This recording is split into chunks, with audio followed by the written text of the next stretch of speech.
Hello everyone, my name is Fernando and welcome to my channel.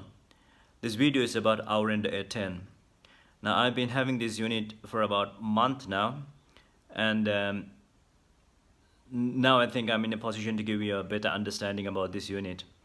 This is about the things I like about Aurender A10 and things I don't, purely based on my experience. And this is not a technical review. So let's get into it.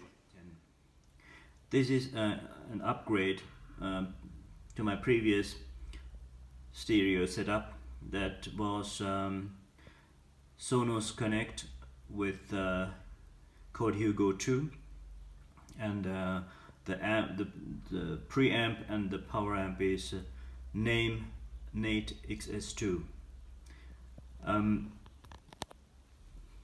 The main reason I decided to buy this Aurender A10 is because of its ability to play MQA, and it does the resolution up to 384 kilohertz. Well, its sound-wise, it's really good. It is a streamer, and it has a good DAC built into it, and it has a good music server capabilities. You can play the tracks saved in this unit with any other device which is capable to play music from a server. And it's a well thought device. I wish it had a little bit more inputs. It only has 2 USBs and 1 optical in.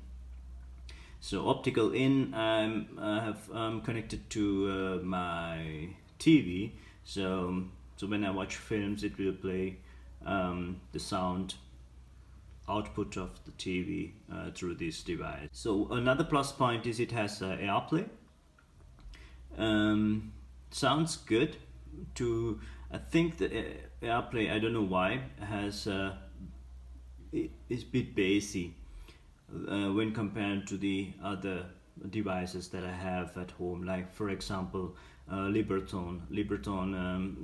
The AirPlay is very sweet sounding. If I play AirPlay on this Aurender A10, the same track sounds really bassy. I would recommend you to have that upsampling to 385 kilohertz. Otherwise, if when you change the tracks, you will hear some distortion, because when the DAC converting or DAC switching from one sampling rate to other, it makes some annoying noise.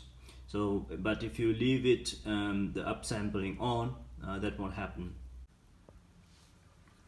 Now, the display, I like the display. It is very clear, but I don't like the available options. For example, I start from here. It will show you the decibel meter, which I don't have any. I never use. I don't see. There's no added value in this. Same thing in a different color, and it will show you the artist name and the track name. And it will show you the selectable playlist on this unit. I mean the playlist that is saved in the unit. No playlist shown from a streaming service like Tidal, right? And then it will show you the model name and the IP address, which of course in some situation is useful to connect to this device with your remote app. And coming back to this display, I wish that MQA playback shows a little bit larger, and the resolution shows a little bit larger as well. Or MQA, for example, in blue, green, like the same coloring, same coding options that you see in the app itself. If they integrate it into the main display of the device, that would be great. So that brings me to the the use of the remote, I mean, I must tell you, I mean, this remote control for me is utterly waste of resources. It's very solid. It's aluminium, but other than that, I think the functional wise, there's a zero added value for this unit.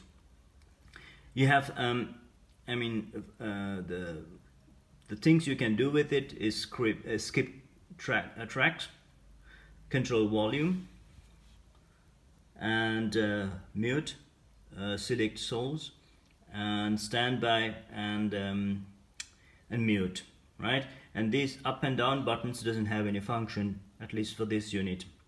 I wish if I could select playlist stored in the unit with this device, with this remote control.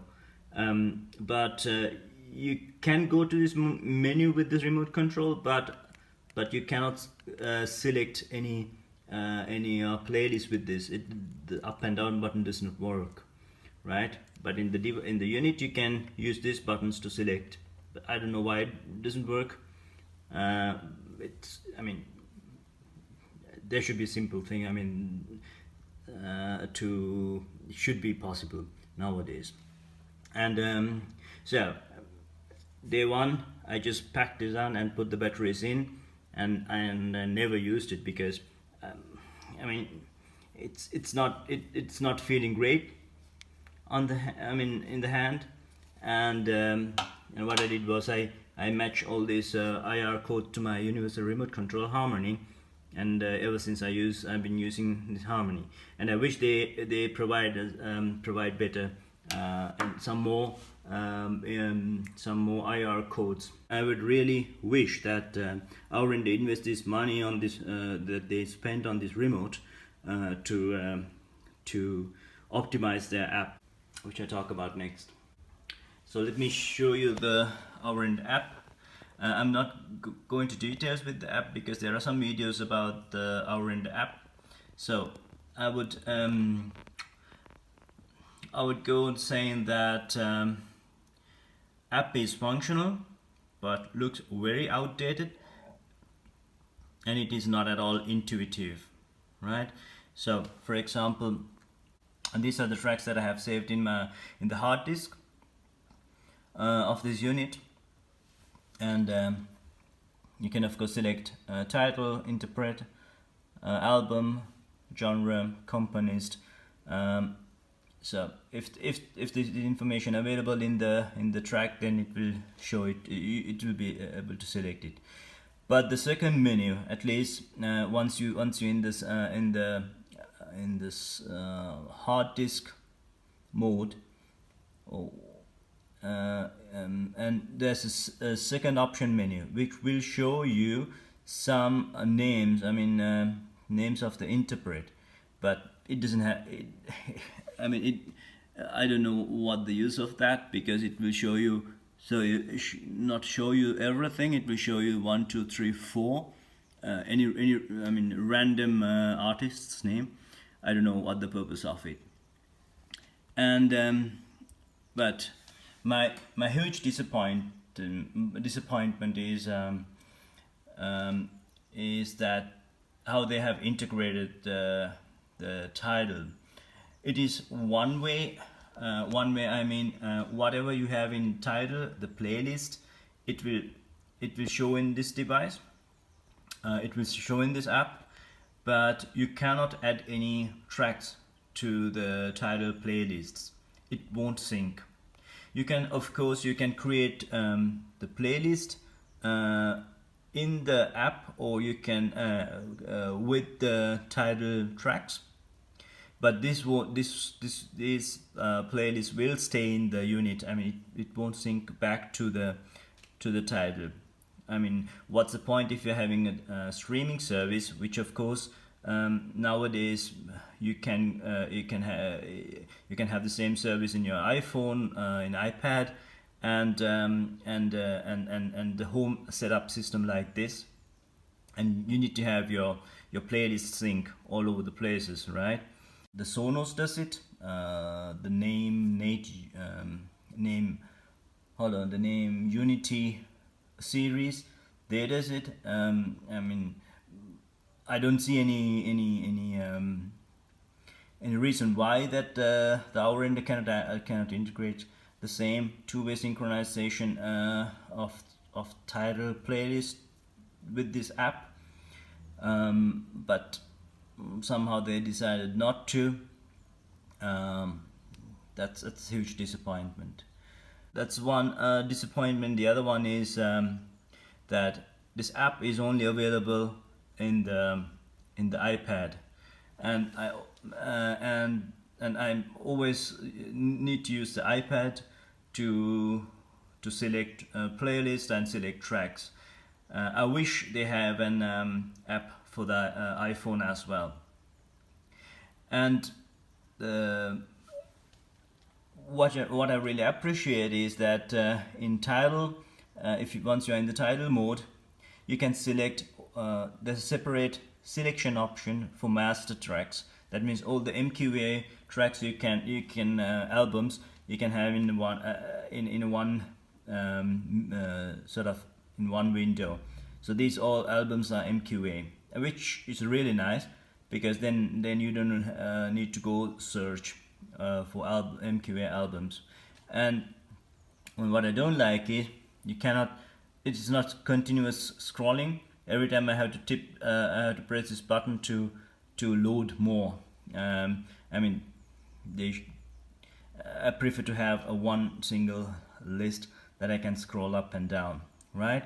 And the same thing for playlist. You can select all the playlists with MQA in the masters. What I would like to see the same option for interpret. If I select an interpret, and ability to select all the master tracks from that interpret will be great. And the unit with this app, if the unit is on the standby mode, you cannot turn on the unit from the app. You need to use your infrared remote control to turn on the unit, and then eventually it will appear on the app, right? Now that, I mean, they could have integrated that option into the app as well to turn on the unit with the app. After having this unit for about 1 month, my thoughts about this unit. I mean, I really like it. I really like it, except for the few cons that I have mentioned about the unit itself and the infrared remote control and the integration of the app. I mean, if they can tackle these problems, if Aurender can tackle this problem, this unit has a huge potential. What I really like about this unit is it as I told you, it's a streamer, it's a server, it does AirPlay, and I can, when I compare this with my previous setup, it's clutter free. I mean, earlier I had Sonos Connect here and my Code Hugo and interconnect and all the unit needs to have separate power, but this one is very sleek. I mean, now I have only a name as my preamp and power amp, and then this unit, and that's it, and interconnect. What I would like to mention name's DNA is that it has very crisp and bright sound signature. I like it, and it has very tight bass, and this unit has it to a little bit the bright side. So I would recommend warm sounding interconnect. So I hope you enjoyed this video. If you have any comments, questions, please feel free to post them, and I will try to answer them as much as I can. If not, see you on next video. Bye.